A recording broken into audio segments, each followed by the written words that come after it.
రేపే రెండో దశ ఎన్నికలకు పోలింగ్ జరగబోతోంది. సెకండ్ ఫేజ్ ప్రచారానికి నిన్నటితో తెరపడడంతో అభ్యర్థుల ఓట్ల వేటకు చివరి ప్రయత్నాలు చేస్తున్నారు. దేశవ్యాప్తంగా 12 రాష్ట్రాల్లోని 96 నియోజకవర్గాల్లో మొత్తం 1500 మందికి పైగా అభ్యర్థులు పోటీ పడుతున్నారు. మాజీ ప్రధానమంత్రి దేవేగౌడ సహా పలువురు సీనియర్ నాయకులు, సినీ నటులు రెండో దశ ఎన్నికల్లో తమ అదృష్టాన్ని పరీక్షించుకోబోతున్నారు. సెకండ్ ఫేజ్ ఎన్నికల ప్రచారంలో మార్మోగిన మైకులు మోగబోయాయి. బ్యాండ్ బాజాలు బంద్ అయ్యాయి.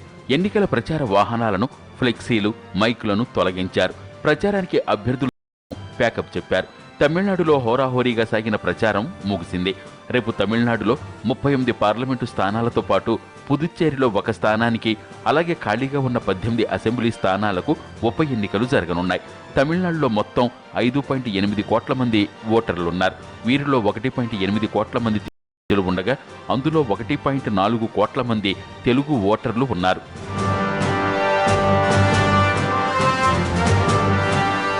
దశాబ్దాల తర్వాత తమిళనాట ఎన్నికల్లో కరుణ, జయ లేకుండా ఎన్నికలు జరుగుతున్నాయి. దీంతో ఈ ఎన్నికలు ఎంతో ప్రతిష్టాత్మకంగా మారాయి. జయ వారసులు పన్నీరు సెల్వం, పళనిస్వామి ప్రచార బాధ్యతలు తీసుకుంటే కరుణానిధి వారసుడిగా స్టాలిన్ ప్రచారంలో దూసుకుపోయారు.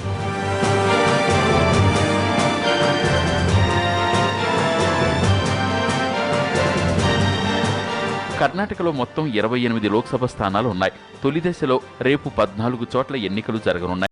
అసెంబ్లీ ఎన్నికల తర్వాత కుదిరిన మైత్రితో కాంగ్రెస్, జేడీఎస్ కూటమిగా ఏర్పడి బరిలోకి దిగాయి. మరోసారి బీజేపీపై ఆధిపత్యం చాటాలని ప్రయత్నిస్తున్నాయి. జేడీఎస్ అగ్రనేత దేవేగౌడ స్వయంగా బరిలోకి దిగడంతో పాటు ఇద్దరు మనవల్ని పోటీలో దింపారు. జనతాదళ్, కాంగ్రెస్కు కంచుకోటలుగా ఉన్న స్థానాలు, బీజేపీకి అండగా ఉన్న బెంగళూరులో అన్ని స్థానాలు తొలిదశ పోరులో ఉన్నాయి. మాండ్యా నుంచి ప్రముఖ నటి సుమలత, మధ్య బెంగళూరు నుంచి నటుడు ప్రకాష్ రాజ్ తమ అదృష్టాన్ని పరీక్షించుకుంటున్నారు. బీజేపీ అభ్యర్థి సీనియర్ నటి హేమామాలిని పోటీ చేస్తున్న ఉత్తరప్రదేశ్లోని మధుర నియోజకవర్గానికి కూడా రెండవ విడతలోని పోలింగ్ జరగనుంది. ఇప్పటికే రాజ్యసభ సభ్యురాలిగా పనిచేసిన అనుభవం హేమామాలిని ప్రత్యక్ష రాజకీయాల్లోకి రావడం ఇదే తొలిసారి. ఇక హీరో కమల్ హాసన్ మక్కల్ నీది మయ్యం పార్టీ తొలిసారిగా లోక్సభ ఎన్నికల బరిలో నిలబడింది. కమల్ హాసన్ పోటీ చేయనప్పటికీ తమిళనాడులోని 39 లోక్సభ స్థానాలకు అభ్యర్థులను ప్రకటించారు. దీంతో ఆయన ప్రభావం ఏ విధంగా ఉంటుందనే విషయం కూడా తేలిపోనుంది.